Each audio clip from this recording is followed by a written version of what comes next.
E o tema da mensagem é: quando o pão se parte, os olhos se abrem. Amém? E nós vamos ler o texto, Lucas 24, 30 e 31. Diz assim: quando estava à mesa com eles, tomou o pão, deu graças, partiu e deu a eles. Então, os olhos deles foram abertos e o reconheceram, mas ele desapareceu. Amém? Existem coisas que só conseguimos enxergar quando Jesus volta a ocupar o lugar principal na mesa. E essa passagem vai nos mostrar isso. Quando Jesus, ele se torna de novo o centro da nossa vida, quando ele se torna o centro da mesa, quando ele toma controle, é aí que a gente começa a enxergar coisas da qual a gente já não via mais. Porque os nossos olhos nos limitam, os nossos sentimentos, as nossas dores nos limitam de enxergar muitas vezes o próprio Cristo andando conosco. O próprio Cristo sentado à nossa mesa, muitas vezes não é reconhecido por nós, porque as nossas dores, os nossos anseios, as nossas decepções paralisam a nossa visão. E nós não reconhecemos mais. E essa passagem, ela fala exatamente sobre isso. E nessa noite, nós precisamos entender que nós não estamos apenas de frente a um cálice, a um pão. Nós não estamos apenas fazendo um ritual. Nós estamos diante de uma mesa que revela. A mesa, que é a extensão dos céus, que para o judeu tem um entendimento de acesso. Se você pegar de Gênesis para frente, você vai ver que a mesa é um lugar de cura, é um lugar de perdão, é um lugar de revelação. É um lugar aonde a verdade é mostrada. Então hoje é a noite onde nós precisamos entregar a verdade aos pés do Senhor, que nós precisamos talvez voltar a caminhar na direção da qual o Senhor, porque o texto aqui está falando de dois homens, que estão a caminho de Emaús. Sai de Jerusalém. Jerusalém era o lugar da promessa. Jerusalém era onde tudo tinha acontecido. Porém, como não aconteceu como eles planejavam ou imaginavam, eles estavam indo para o lugar contrário à promessa, ao milagre. E nós precisamos entender que muitas vezes nas nossas vidas, a gente predetermina acontecimentos, a gente predetermina coisas como devem e quando acontecer, e quando isso não se torna uma realidade aos nossos olhos, a gente se afasta do lugar da promessa. A gente prefere achar que mudando de lugar vai mudar o resultado. E muitas vezes o problema não é o lugar, somos nós. O problema é o nosso coração. O problema é que o nosso egoísmo e a nossa prepotência, a arrogância, quer determinar como, onde, que horas. E é o que acontece nesse texto. A gente precisa entender que a Santa Ceia não é apenas uma cerimônia para lembrar que Jesus morreu.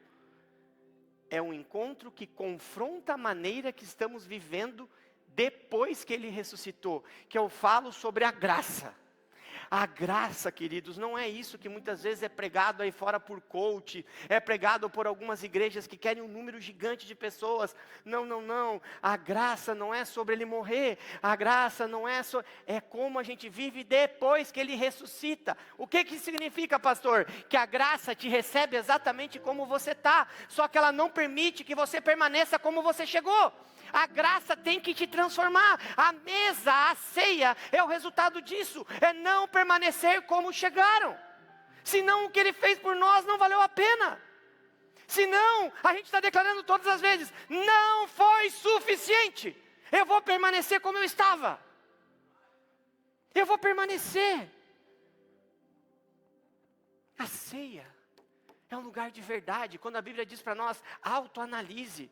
Nós vamos falar sobre isso no original, o que significa isso de verdade.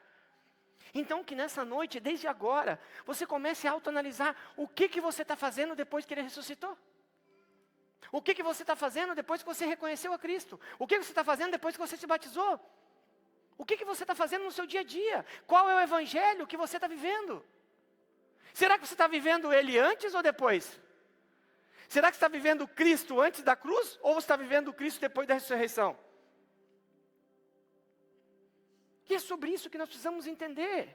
Às vezes a gente se prende a tantas coisas do passado, que a gente já não enxerga nem Cristo andando conosco. A gente não consegue enxergar nem o que Cristo está fazendo todos os dias da nossa vida. É como se a gente se tornasse um cego espiritual. A Bíblia fala sobre escamas nos nossos olhos. E a gente não percebe que enquanto a gente ficar repetindo as coisas do passado, enquanto a gente ficar preso a hábitos, pensamentos, comportamentos, falas do passado, dores do passado, a gente nunca vai viver como se ele tivesse de verdade ressuscitado. Nós vamos apenas falar que cremos. Nós vamos apenas dizer, nossa, Jesus é maravilhoso. Mas o que nós estamos vivendo? Porque é possível caminhar com Ele e mesmo assim não reconhecê-lo. É possível declarar que Cristo vive e viver como se Ele não vivesse. É possível dizer que eu creio em Deus, mas viver como se Ele não existisse. É possível eu vir para o culto, é possível cultuar, é possível tomar a ceia, é possível. E mesmo assim eu não reconhecê-lo. É possível eu ficar vivendo de milagre dos outros. É possível eu ficar vivendo porque eu ouvi dizer que aconteceu na vida do ciclano e do beltrano. Você está vivendo de milagre dos outros. Você está vivendo um Cristo que dizem que faz e acontece. Só que hoje Ele te trouxe para a mesa, que é um lugar de verdade, para dizer para você, ei, eu e você vamos ter uma experiência. O que Cristo está nos convidando hoje, não é apenas para pegar o pão, comer o pão e tomar o cálice. O que Ele está nos chamando é para o encontro real e genuíno. É para que a partir de hoje você não saia daqui igual você entrou. É que a partir de hoje você possa viver de verdade.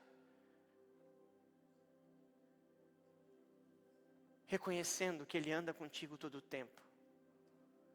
Reconhecendo que sim, Ele vive. Ele venceu aquela cruz, a cruz não foi o final.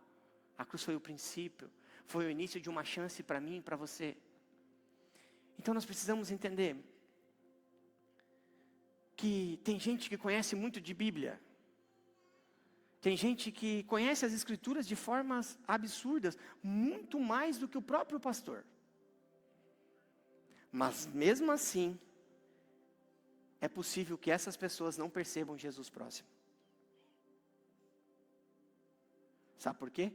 Porque elas não agem como Jesus.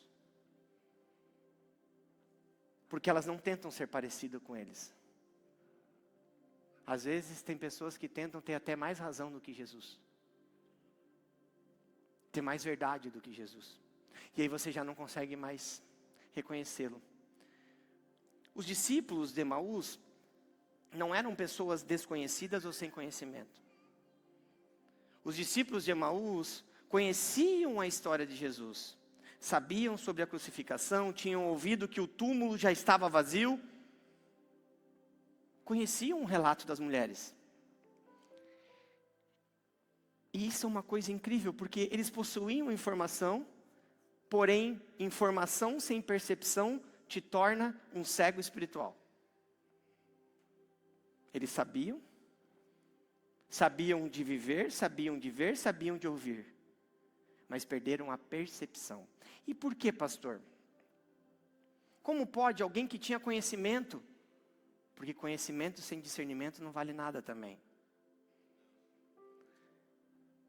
Tinham ouvido falar que Jesus estava vivo, mas caminhavam como se tudo tivesse terminado, como se tivesse acabado da forma errada. E talvez esse seja o estado de muitas pessoas aqui hoje.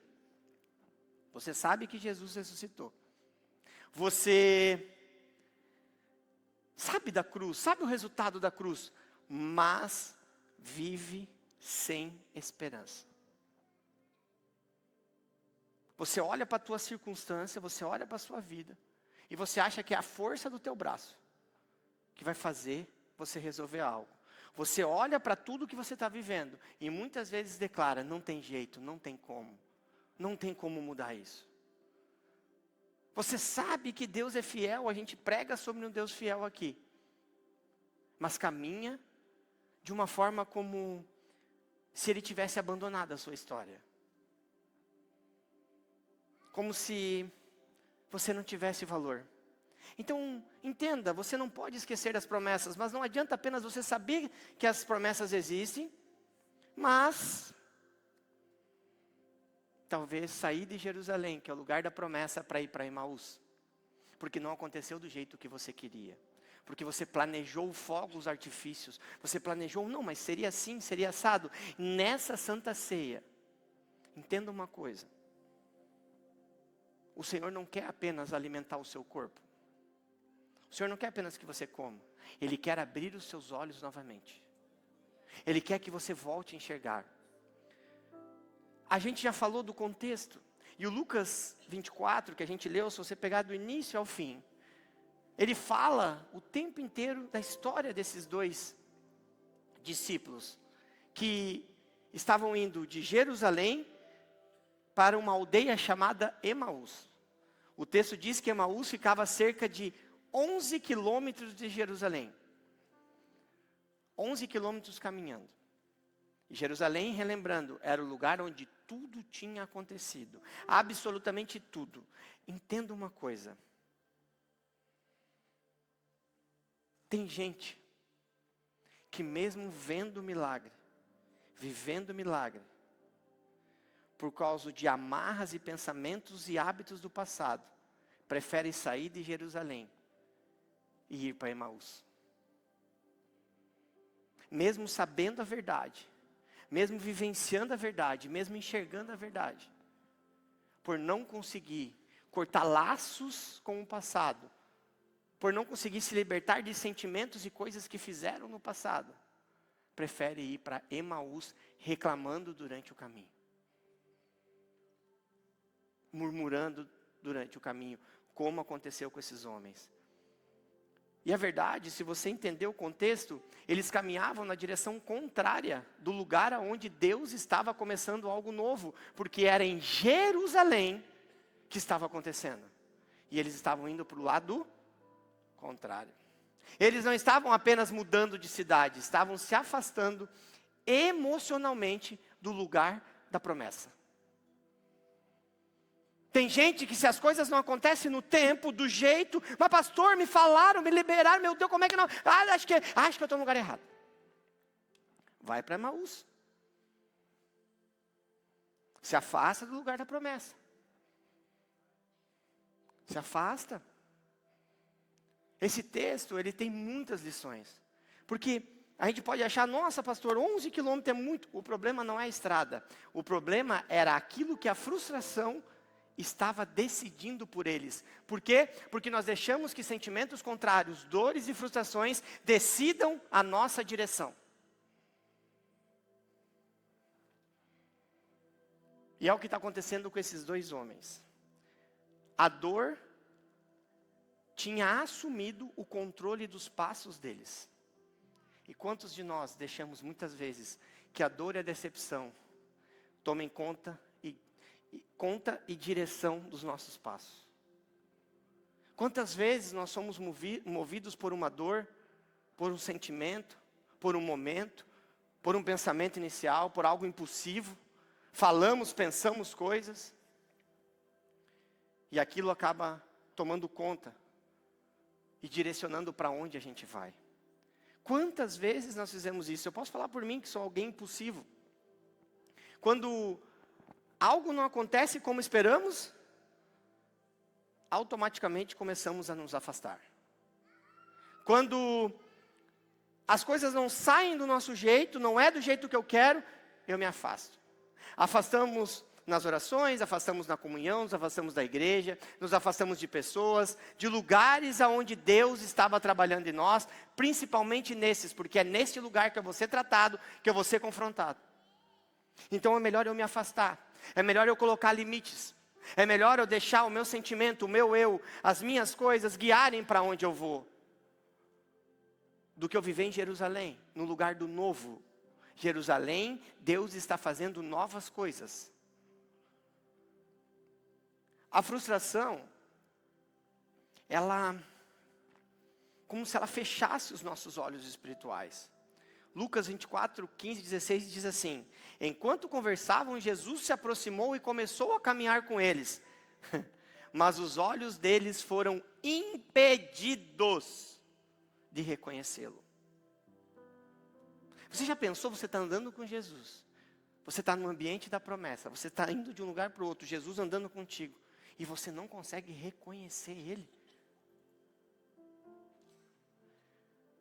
Jesus estava perto, estava falando, estavam caminhando, mas eles não reconheciam. E isso, enquanto eu escrevia, veio muito forte ao meu coração. Isso significa que a ausência de percepção não significa ausência de presença.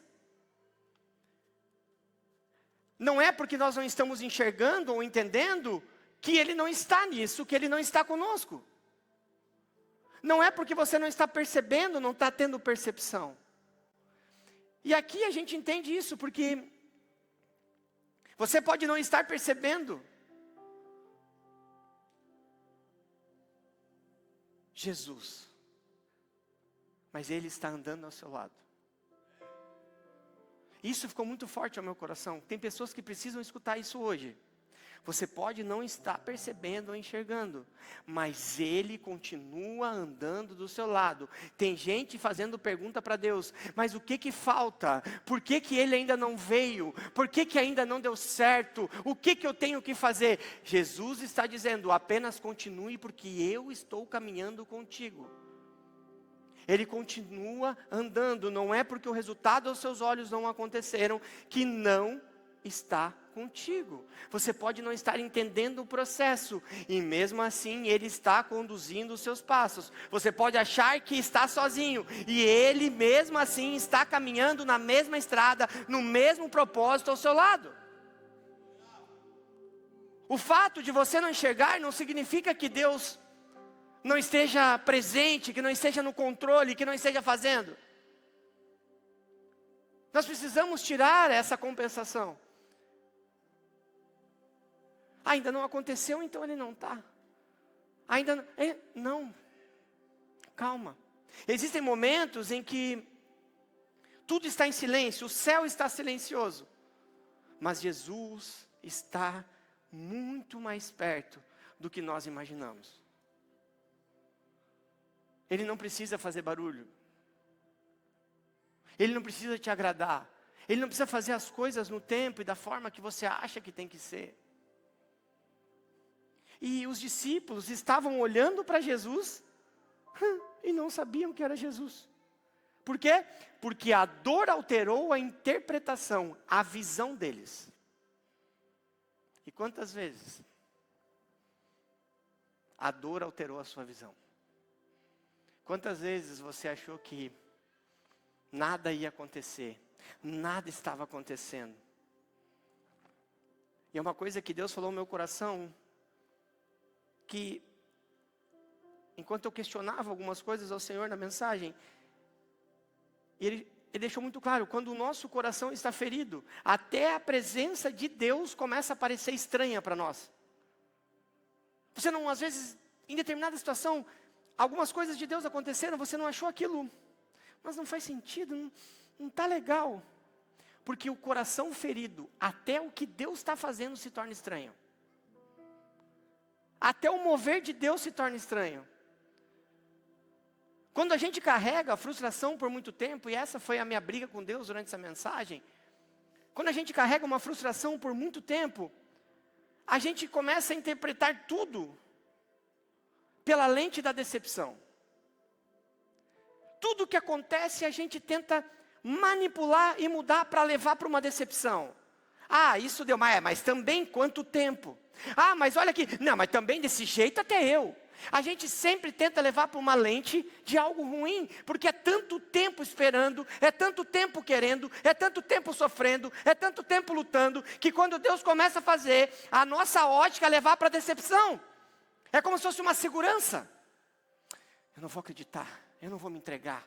Não. Isso é coisa da minha cabeça. E se não acontecer de novo? E se não der certo? E se demorar mais 1 ano, 2 anos, 5 anos? Porque um coração ferido, ele muda a ótica do que nós enxergamos. uma dor repetitiva por muito tempo, ela se torna uma verdade, até para as coisas boas que vão acontecer. E esses homens, eles estão indo ao contrário da onde Deus está iniciando um novo tempo. Nós precisamos entender, e eu já falei isso aqui várias vezes. Porta fechada não é abandono. Atraso não é rejeição. O processo é algo necessário. Mas nem tudo que a gente interpreta como ausência, verdadeiramente é uma ausência.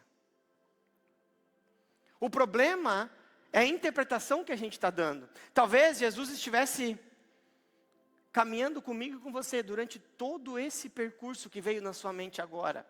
Essa caminhada longa de meses e anos que talvez você está passando. Talvez você achava ou acha até agora que você está caminhando sozinho.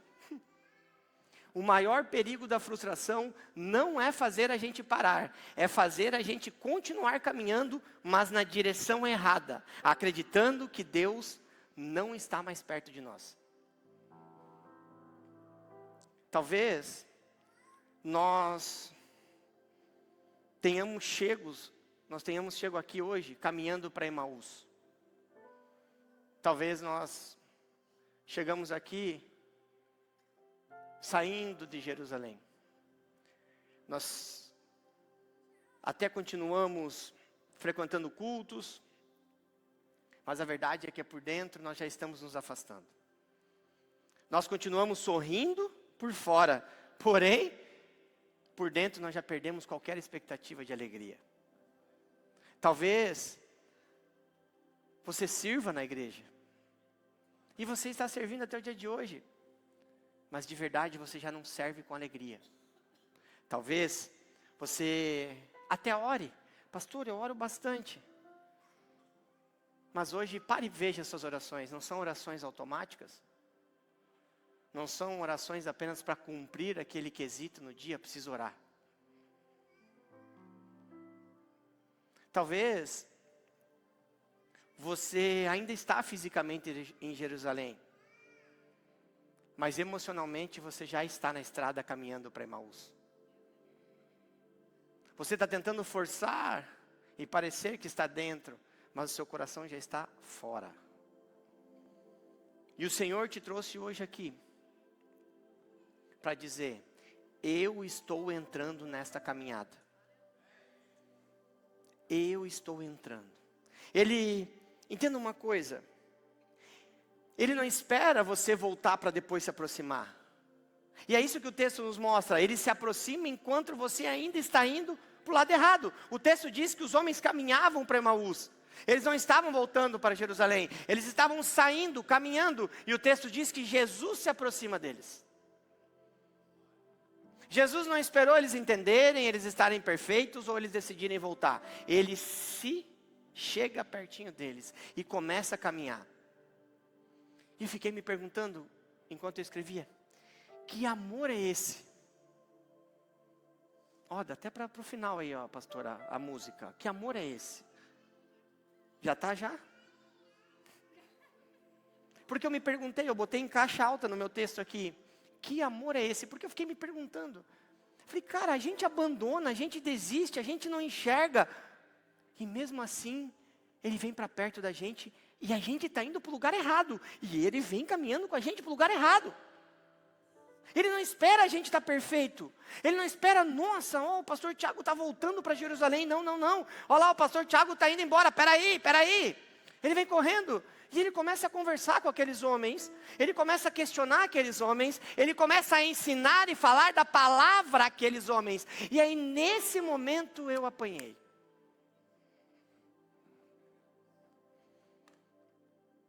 Porque às vezes, a dor de uma decepção, a gente olha e fala, vai embora mesmo que é melhor.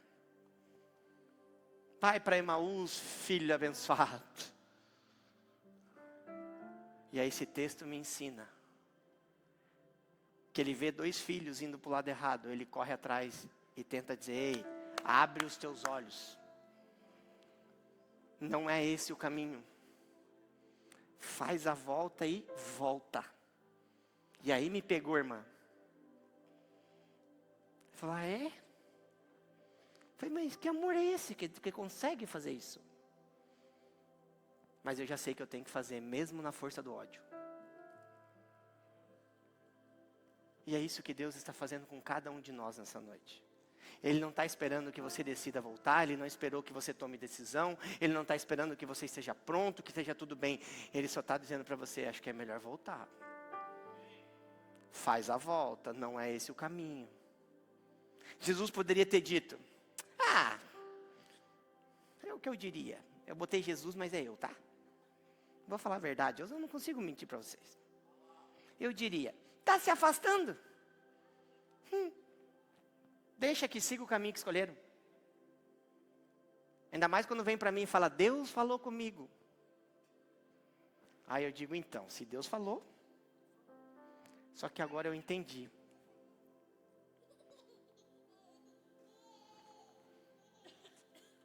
E hoje o que Deus está fazendo comigo e com você é exatamente isso. Ele está vendo que muitos de nós estão andando para o caminho errado, ou está quase pegando a estrada. Porque aqui tem gente que está em Jerusalém, e está com vontade de ir para Emaús. Tem gente que já decidiu e já está no meio do caminho, Maiquinho. Nós temos todos os tipos aqui, Maiquinhos. Modelos, Maiquinhos, temos modelos. E aí Deus falou assim, mas eu vou resgatar um por um hoje.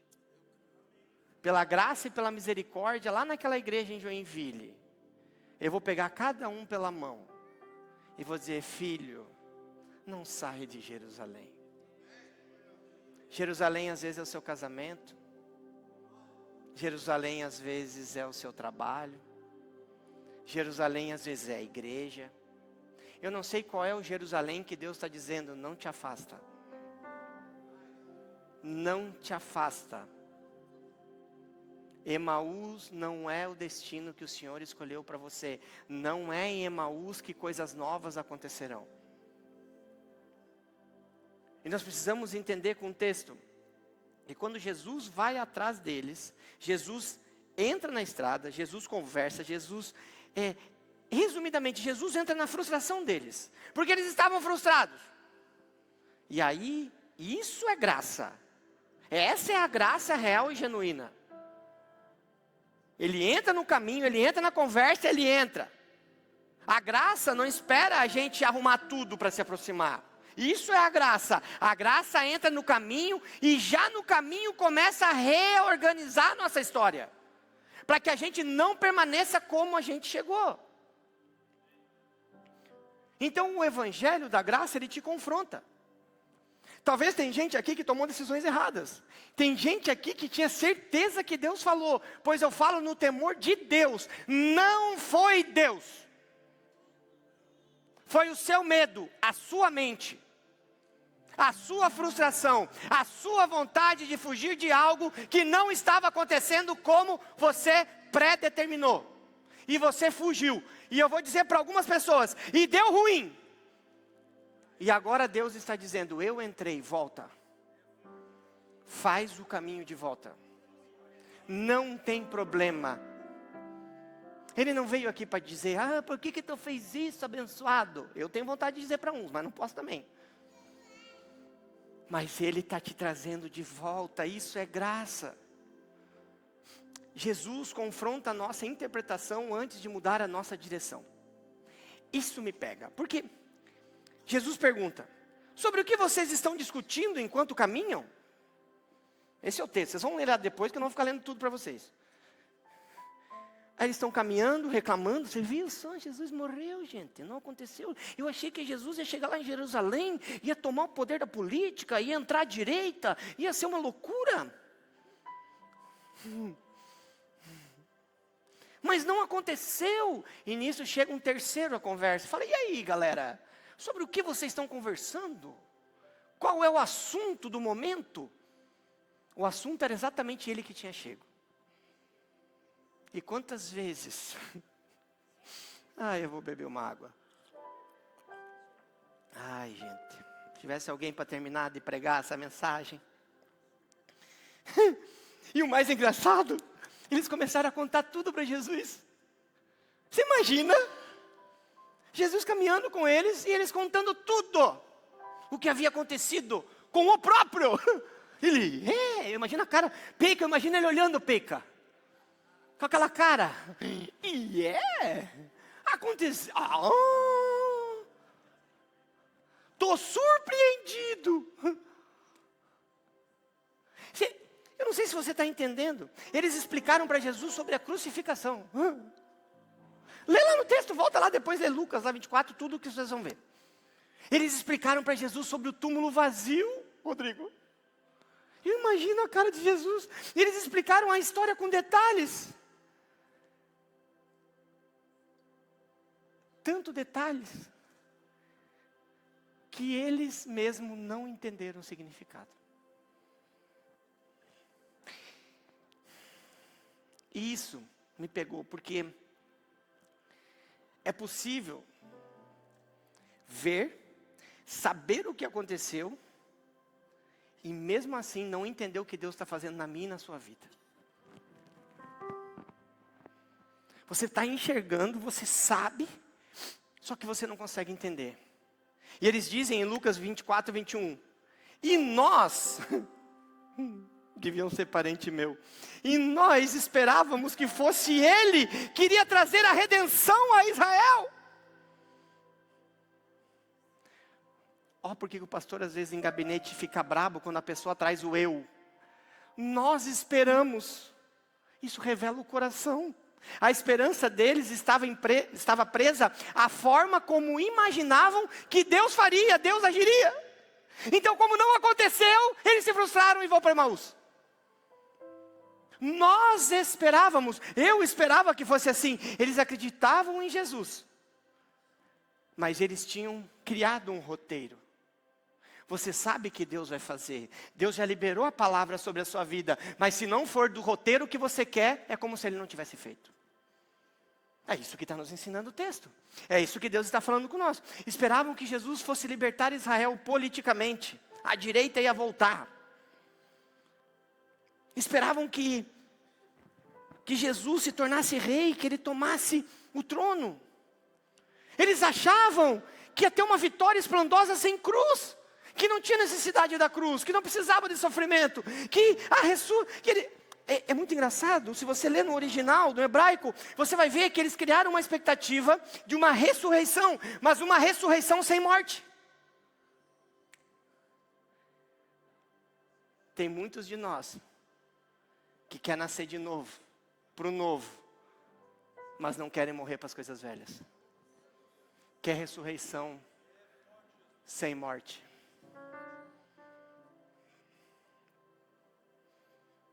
A gente quer ver o milagre do túmulo vazio. Mas dá para ser sem dor? Dá para ser sem cruz? Dá para ser sem morte?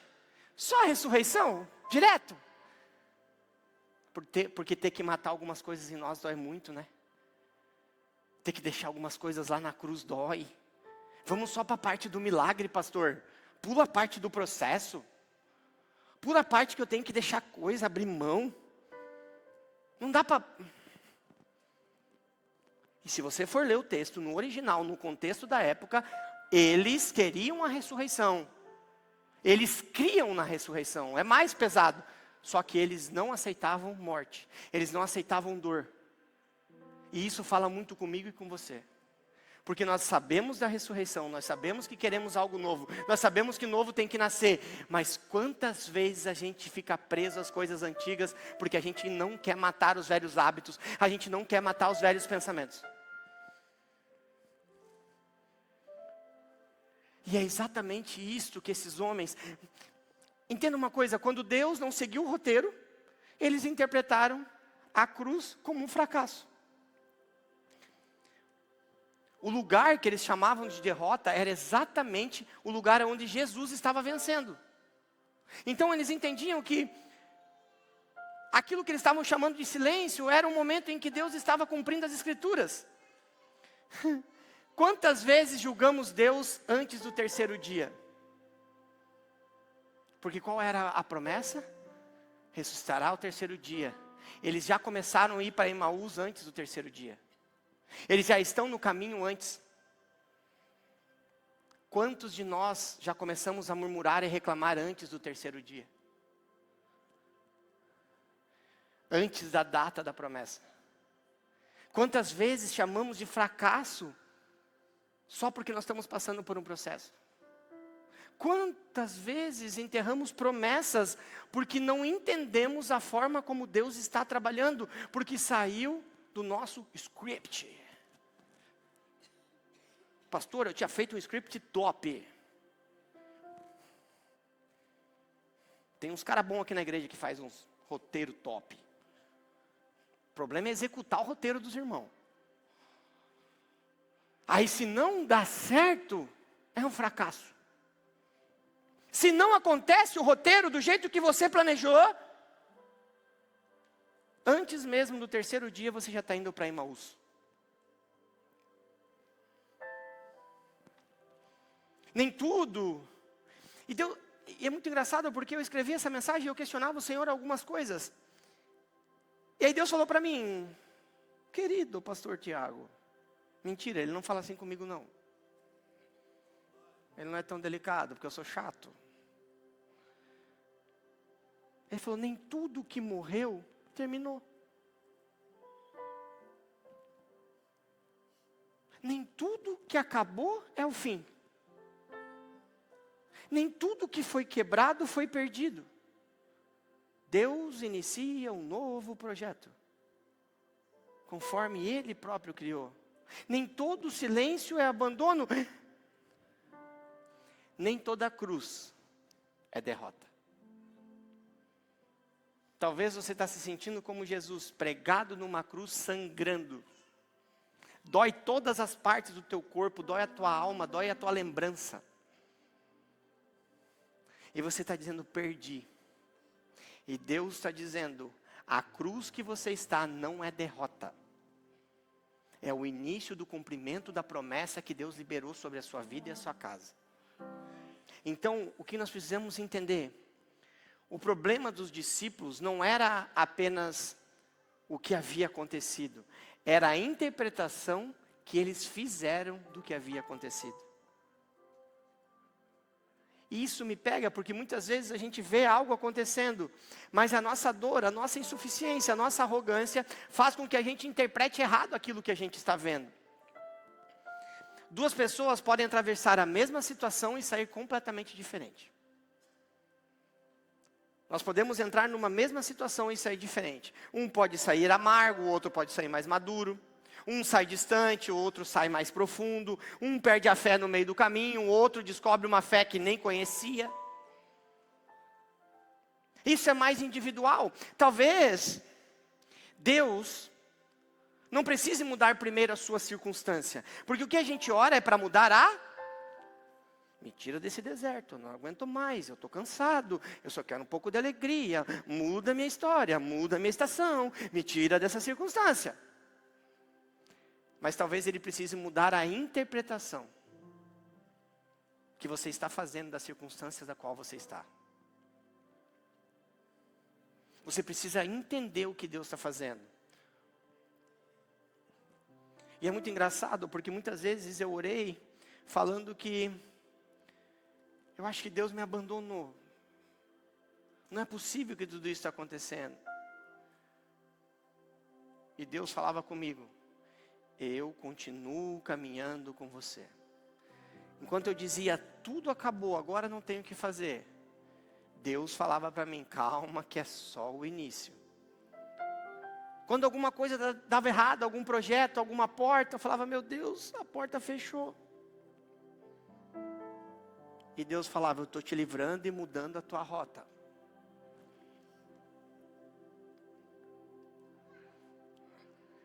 A coisa que mais a gente fala, por que não acontece como eu estou pedindo? Por que não acontece? Pô, eu tenho o plano perfeito.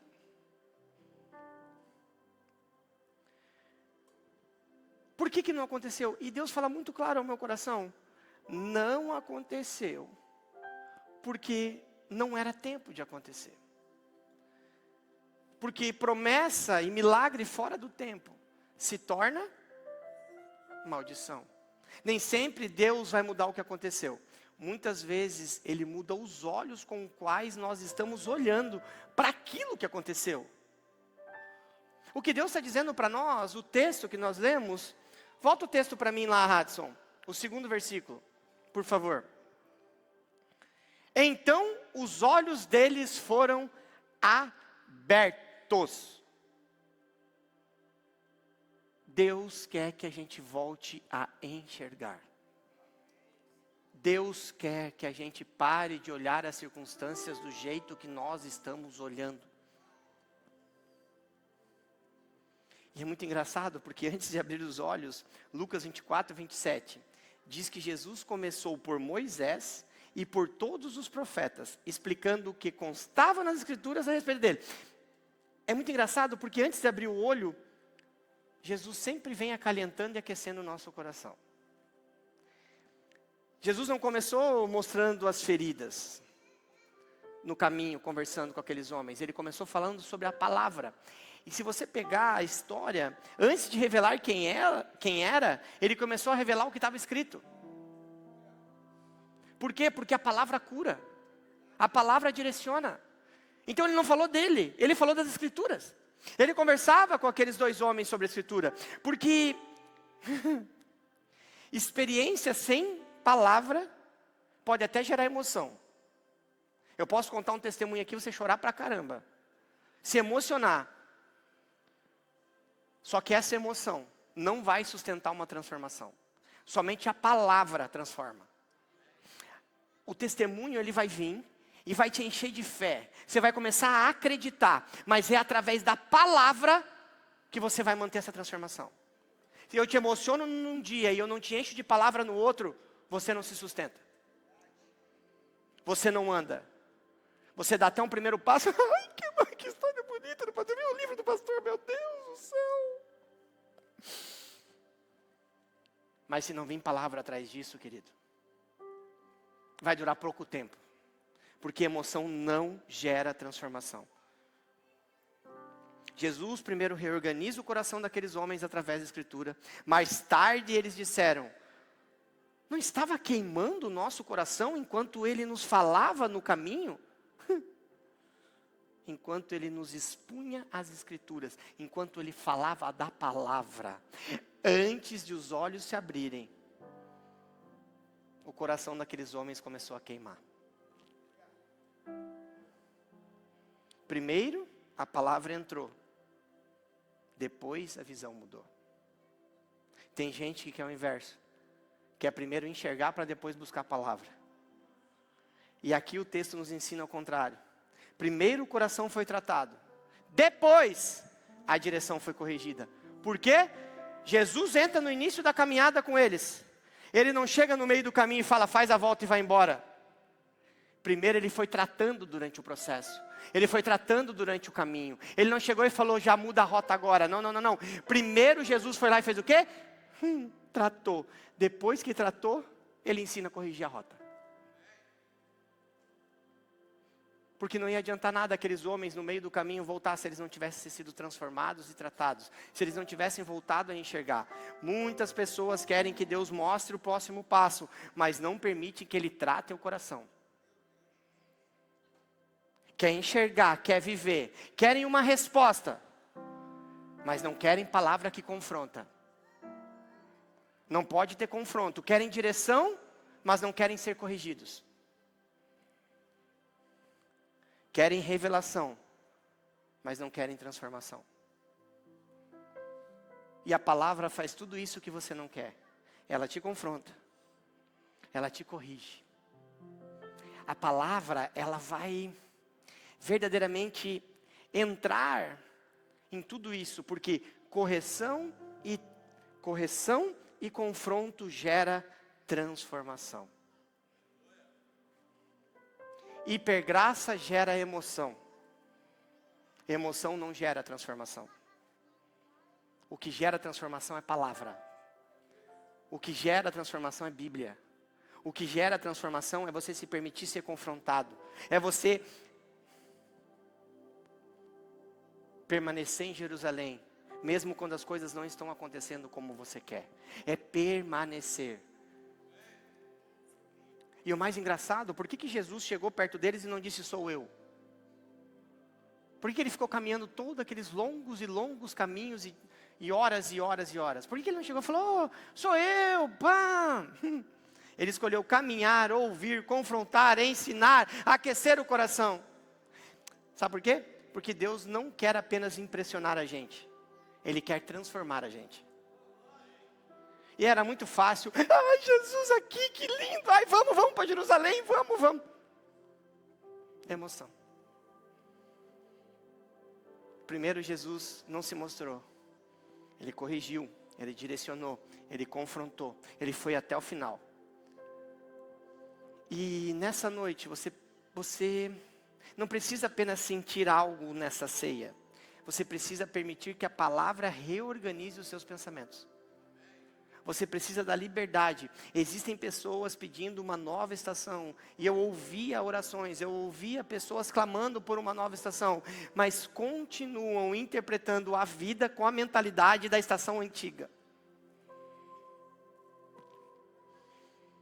Estão orando pelo novo de Deus, mas permanecem com a visão e mentalidade da velha vida. Então entenda. Deus não abre os nossos olhos apenas para a gente enxergar um caminho. Ele aquece o nosso coração para que a gente tenha coragem de refazer a rota. Que a gente tenha coragem ou de permanecer, porque isso também é refazer a rota. Porque tem muita gente que está dentro, mas está com o coração de caminhar para Emaús. Emaús muitas vezes é o quê? É um lugar de segurança, é um passado, é uma geografia. E hoje o Senhor está dizendo,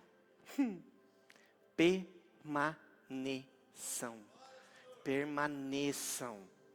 Porque, e o texto diz que eles chegam até o final. Eles chegam, e essa parte me pega muito porque quando eles chegaram perto de Emaús, o texto diz que Jesus fez como se ele continuasse o caminho. Então eles falaram para Jesus, fique conosco, pois a noite já vem. Eles estão dizendo, é perigoso, vai escurecer, fica com a gente. E aqui a gente precisa entender o que Deus está falando conosco.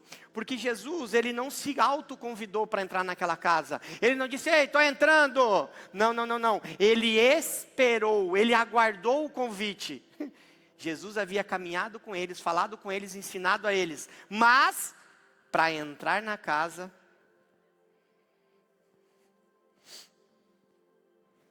precisou ser convidado.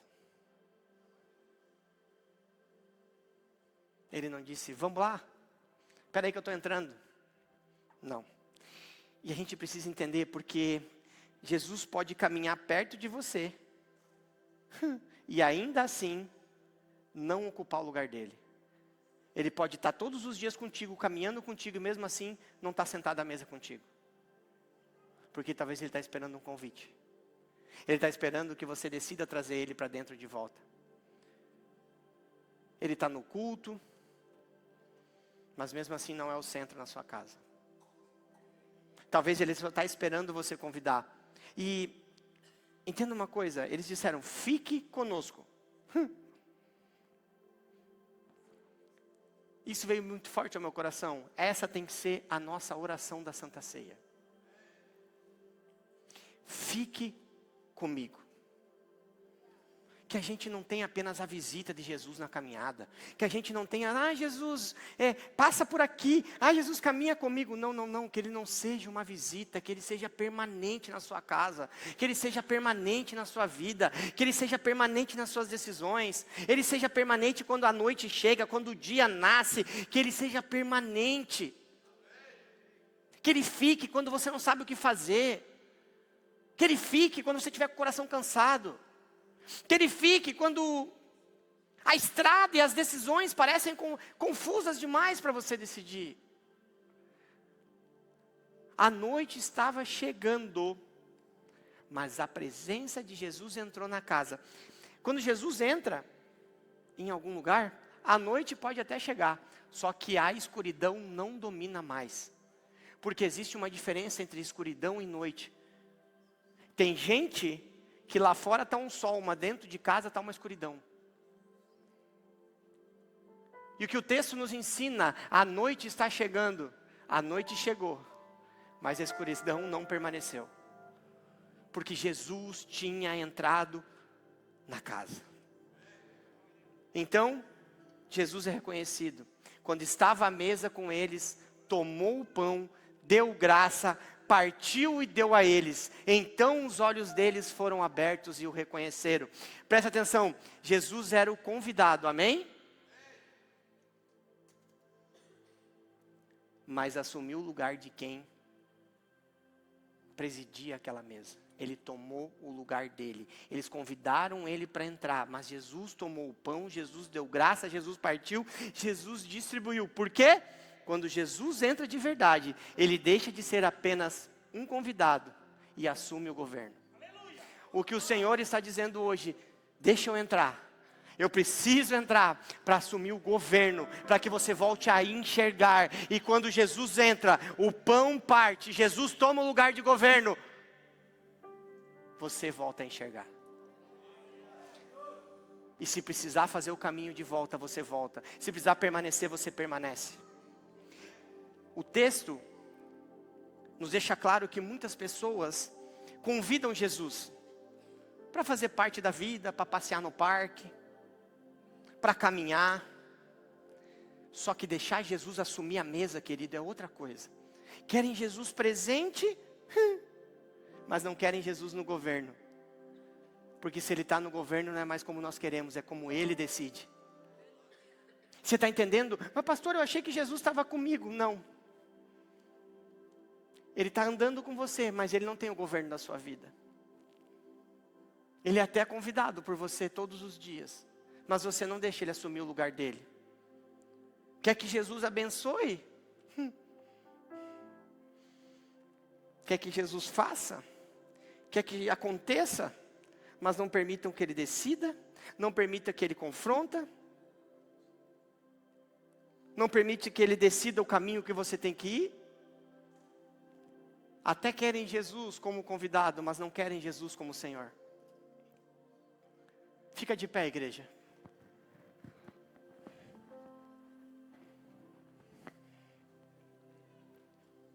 Nessa ceia, Jesus está nos dizendo, eu não quero apenas sentar à mesa. Eu quero voltar ao governo da sua vida. Eu quero assumir o meu lugar. O significado do pão partido, o pão nas mãos de Jesus foi tomado, abençoado, partido e repartido. Isso aponta para quem? Para o próprio Jesus. Ele foi tomado, ele foi entregue, ele foi ferido, ele foi partido e ele foi entregue por cada um de nós. Em Isaías 53 diz que ele foi transpassado pelas nossas transgressões e esmagado pela nossa iniquidade. O pão partido revela que a nossa salvação teve um preço. Então entenda, não estamos aqui porque fomos bons merecedores ou conseguimos fazer certo tudo e sempre. Estamos aqui porque um corpo foi entregue, um sangue foi derramado. Jesus recebeu sobre si aquilo que era meu e seu, aquilo que era nosso. E a Santa Ceia precisa destruir o nosso orgulho. Porque diante da mesa ninguém pode dizer, eu cheguei até aqui porque sou bom, eu cheguei aqui porque tenho dom, eu cheguei aqui porque tenho chamado, eu cheguei aqui porque eu. Deixa eu dizer uma coisa para você, querido. Você não chegou aqui sozinho. O pão declara, alguém foi ferido para que você pudesse viver. O cálice declara, alguém pagou uma dívida que você não conseguiria pagar. A mesa declara, você foi alcançado pela graça. E o texto, quando diz, os olhos deles foram abertos, em Lucas que nós lemos, no original diz, transmite a ideia de abrir completamente algo que estava fechado. Desbloquear o entendimento, remover aquilo que impedia a percepção. Não foi apenas uma melhora de visão física, foi uma abertura interior. Deus removeu tudo aquilo que impedia de reconhecer Jesus. Então entenda uma coisa. Você pode ter um conhecimento bíblico, você pode reconhecer e conhecer muitos versículos, você pode carregar um dom incrível, e mesmo assim precisar que Deus abra os seus olhos. E Deus falou muito forte ao meu coração, que existem pessoas aqui, que precisam que os seus olhos sejam abertos. Que hoje vai ser uma noite de voltar a enxergar aquilo que você não vê mais. Hoje o Espírito Santo quer realizar uma mudança dentro de nós. Ele quer abrir talvez o que a dor fechou. Ele quer abrir o que a frustração fechou. Ele quer abrir o que a religiosidade fechou dentro de nós. Ele quer abrir o que o pecado, o orgulho, a promessa. Eu não sei o que é que fez você se tornar um cego. E quando aqueles homens abrem os olhos, em Lucas 24:33, diz que eles se levantaram e voltaram imediatamente para Jerusalém. Eles haviam caminhado quilômetros para abandonar Jerusalém, mas depois de reconhecerem Jesus, retornaram naquela mesma noite. A estrada era a mesma, a distância era a mesma, a noite era a mesma. E o que mudou? Os olhos daqueles homens foram abertos.